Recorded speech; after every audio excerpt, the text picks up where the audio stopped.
It's Levack and Goz on 104.5 The Team. Favorite music, Woods. It's time for some Monday Mirage music. Yeah, there it is. Get Monday Mirages. We do it after every weekend in sports. It's tough to figure it out. What was real? What was just an illusion this past week in sports? Monday Mirages. We start with the New York Yankees. We'll touch on more of this at 4:15 as well. Real or Mirage? Aroldis Chapman is done as the closer for the New York Yankees in 2017. This is Mirage, my friend. At the moment, it is a closer by committee with Robertson, Betances, maybe even Canley, but it's going to go back to Chapman at some point. I think he just needs to get his head back on straight. He needs to be able to find where's his location on his slider and his fastball. Once he's able to do that, they're going to throw him right in the mix. And honestly, with the way this pitching coach or the pitching coaches on this team are, I think it won't be very, very long that he's not back in that role that we expect him to be. It's his first year on an $85 million contract. They want him to be the closer. They didn't sign him to all of a sudden hang out on the bench and get spot starts or pitch in the sixth inning. No. He is the closer. He's struggling right now. They're going to do their best to try to work him back into it. I'm with you as well. Mirage. He is not done as the closer for the New York Yankees. He may be done for the month of August. He may be done for maybe the first week of September.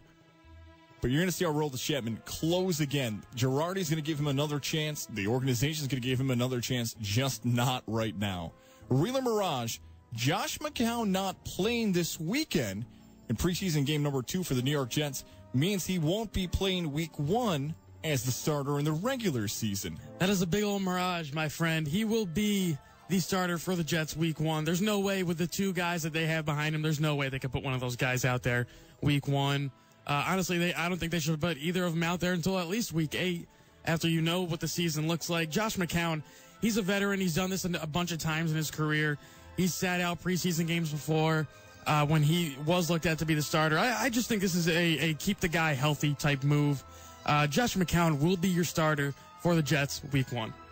It's strange to think that Eli Manning's going to play tonight for the New York Giants in preseason game number 2, but Josh McCown didn't play in preseason game number 2 for the New York Jets.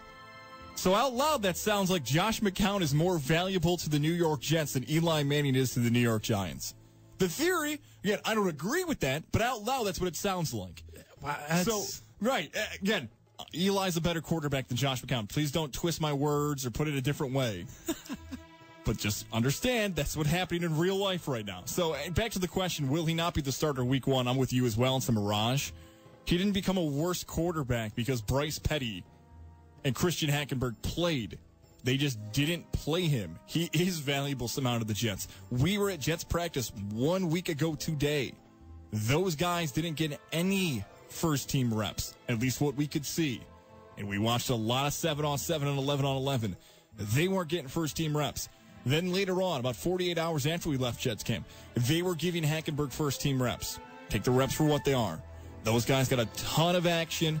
McCown didn't, but nothing should change yet. They didn't tear up the world and make him seem like the greatest quarterbacks ever. McCown should be the Jets starting quarterback week 1. Real or Mirage, Geno Smith will be on the New York Giants roster week 1. That is real, my friend. He is definitely the best option should Eli need a backup. And I say should because he's never been down. He's never had a chance to question whether he's not going to start or what. So I don't think it matters because I don't think he's going to play. But should the situation arise where Eli Manning isn't able to go or needs to come out of a game or something of that nature, the guy that I'm more comfortable with at the moment out of all 3 of the guys, that including Josh Johnson and Davis Webb, Geno Smith is the guy to back up Eli Manning. Most experienced, best arm, I would say, other than Webb. So I think it's definitely Geno Smith. It's real. He will be on the Giants roster week 1. Geno Smith feels like the friend where you're running late for something, like, oh, no, we got to get there in 10 minutes, man. You're like, okay, we need so-and-so to drive.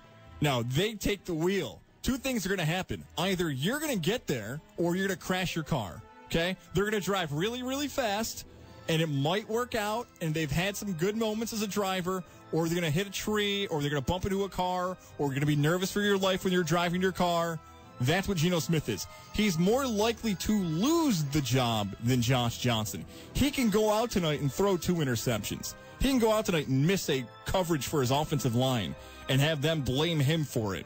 There's a lot of things that I could watch Geno Smith do poorly rather than Josh Johnson, who spent a little bit more years in the league, quicker than Geno Smith. Been on the mobile. Giants roster for longer than Smith, too. There you go. Also has that as well. So more things work in favor of me for Johnson not to lose the job than Geno Smith. Geno Smith, when you go back in his career, he had a good September the year he came out for the NFL draft. He was a leader for the Heisman Trophy that year. Has he ever been as good since? He had 4 good weeks against Big 12 defenses, and people still want him to somehow be a starter at times in the NFL. I haven't seen anything else since that time in West Virginia. So, will he be on the rosters? Back to the original question.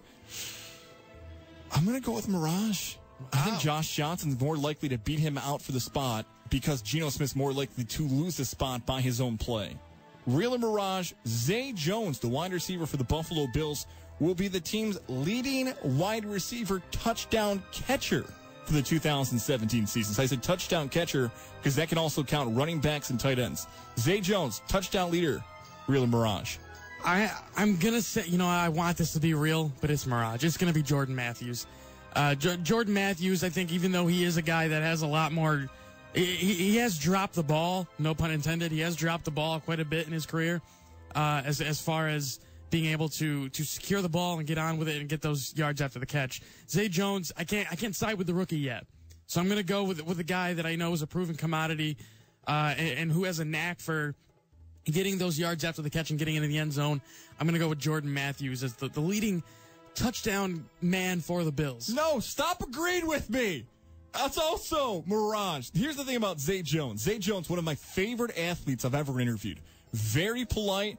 Took his time. Hey, what's your name? How are you? Where you been? How's everything going? He was doing that to just not members of the media, but kids he was signing autographs for, parents of the kids he was signing autographs for. Nobody does that as a rookie, let alone ever, even as a veteran.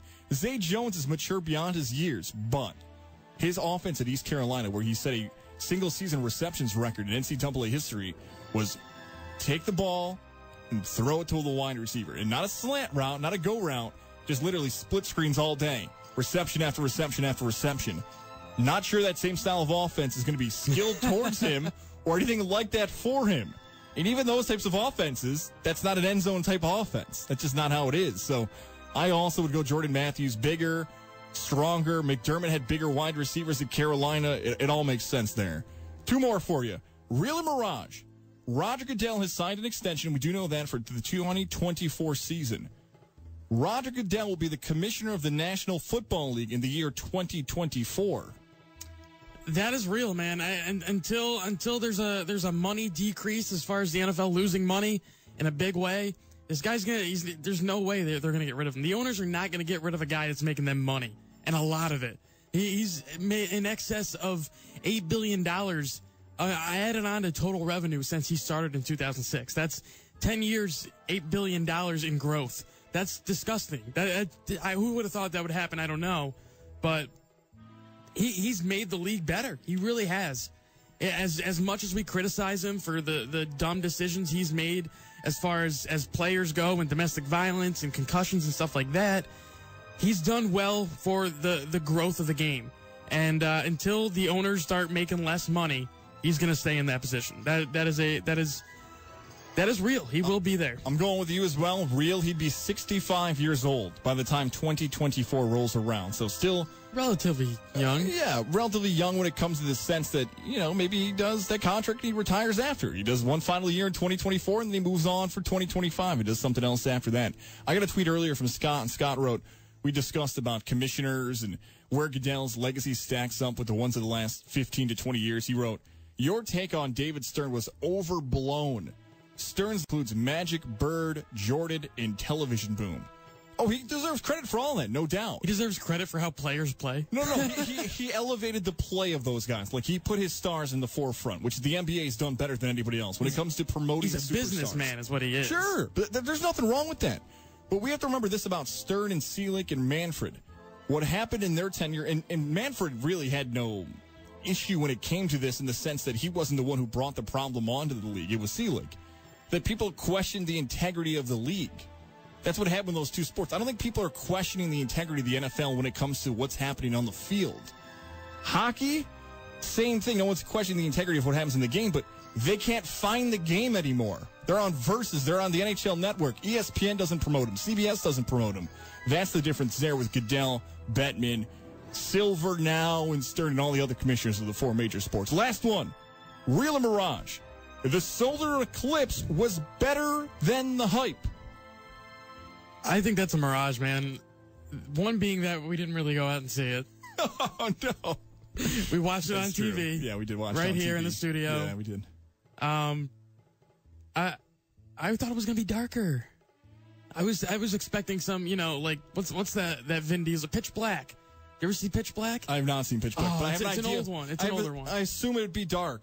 Yeah, Pitch Black. it is. Okay. It is dark. Yeah. So it's like a kind of the same thing. Kind of a solar eclipse blocks it out, and these monsters come out or whatever. But that's the kind of darkness I thought we were. No, it's not even.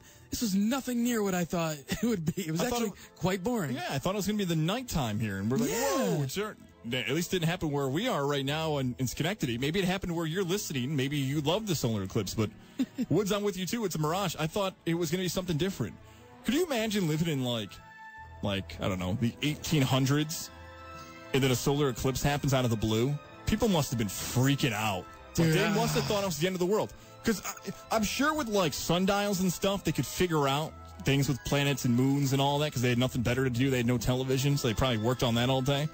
But you would still think, like, how do other people find out about that? The way that information was passed on to people. I don't know if everybody's out in their farm in the 1700s, 1800s, like, oh, yeah, it's eclipse day today. That's right. Yeah, that's a... Man, I must have been freaked out, man. Just think of it this way. Next time this happens, you'll be able to, kind of do the back in my day. That's right. Thing. And I guess, what is it, every 30-something years that this happens? I don't know. I don't believe any of it. I don't even know if it actually even happened. Yeah, no, it definitely did. It's a mirage. It never happened. No, it definitely happened. No, it never did. I never saw anything. Legacy.